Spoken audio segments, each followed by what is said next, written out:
Maybe the best way to describe what I mean by a viable vision is by a quote taken from a letter I wrote to my friends in November 2002. When I do an analysis of a company, I'm somewhat satisfied only when I clearly see how it is possible to bring the company to have, in less than 4 years, net profit equal to its current total sales. Knowing the response of people to such a claim, my next sentence was, I'm also careful not to share this expectation with the top management. They will take it as a decisive indication that my suggested solution is unrealistic.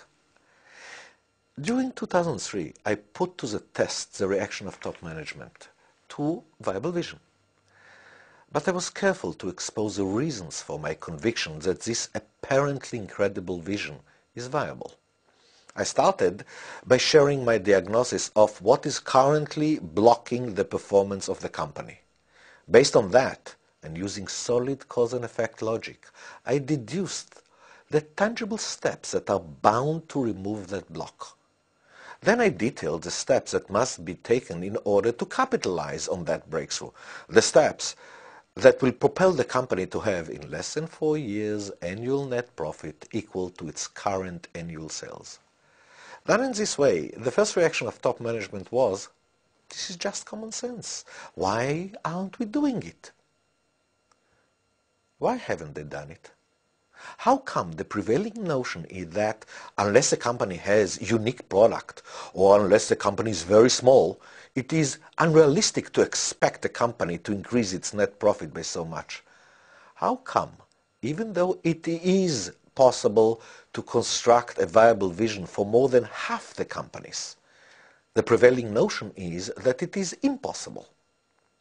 The answer is that most people are unaware of the fact that any complex system is based on inherent simplicity. Capitalizing on the existing inherent simplicity is what enables incredible improvements within a short time. What is inherent simplicity? To explain this concept, we first have to clarify what we refer to as a complex system.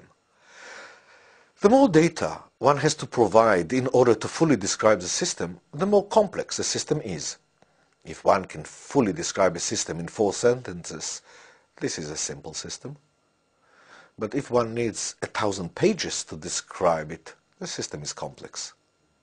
How complex is a system you manage? How many pages are needed to describe every process on every part, the relationship with each client? It is no revelation that companies, even small ones, are extremely complex. It is also no revelation that it is difficult to manage a complex system.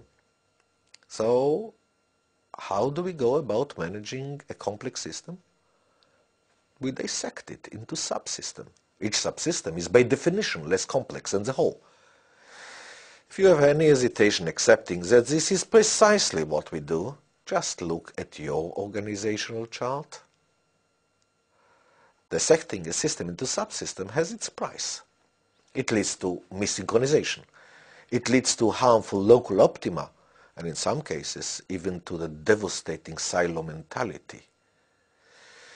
Since our systems are incredibly complex, it seems that all that can be done is just to minimize the price, to do the best we can to improve synchronization, and to foster better collaboration between the subsystems. As long as this is the only option we consider, we'll continue to be under the impression that achieving a significant jump in profit within a relatively short time is a rarity. We will continue to be under the impression that bringing the company to have in less than 4 years net profit equal to its current total sales is unrealistic. To see the true potential of a company, one has to delve deeper into the issue of complexity. What really bothers most of us is the fact that part of the data that typifies our system does not relate just to one component of the system, but to the relationships between 2 or more components of the system. In other words, the things that makes our system difficult to manage is that what is done in one place has ramification in other places. The cause and effect relationships turn our systems into almost a maze. But that fact is the key that provides the solution. Think about it in the following way. Examine a given system and ask yourself, what is a minimum number of points one has to impact in order to impact the whole system? If the answer is 10 points, then this is a difficult system to manage. It has too many degrees of freedom. It's like attempting to manage a bunch of wild cats. But if the answer is just 1 point, then this system has only 1 degree of freedom. It is an easy system to manage. Now, do you agree that the more interdependencies existing between the various components of the system, the less degrees of freedom the system has? Considering the enormous complexity of your system, it follows that there must be only very few elements that govern the entire system. In other words, the more complex a system is, the more profound is its inherent simplicity. To capitalize on the inherent simplicity, we must be able to identify those few elements that govern the system. Additionally, we need to clarify to ourselves the cause and effect relationships between these elements and all the other elements of the system. Then we can manage a system to achieve a much higher level of performance.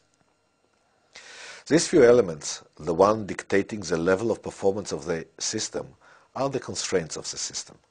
This implies that the constraints are also the leverage points of the system. Hence the name I chose for this approach, the theory of constraints, TOC. 20 years ago, I demonstrated the theory of constraint approach on production systems, manufacturing plants, in my book, The Goal. Then I demonstrated it on project-based systems in critical chain. The marketing and strategy of companies is in its not luck. If you read any of these books, you most probably agree that the conclusions are pure common sense, even though they fly in the face of the common practice.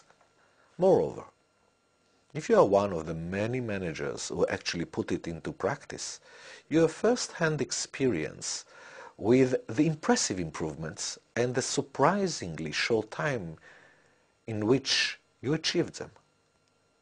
Still, is a viable vision possible for your company? Is it feasible to bring your company to have, in less than 4 years, yearly net profit equal to its current yearly sales? The obstacles look insurmountable.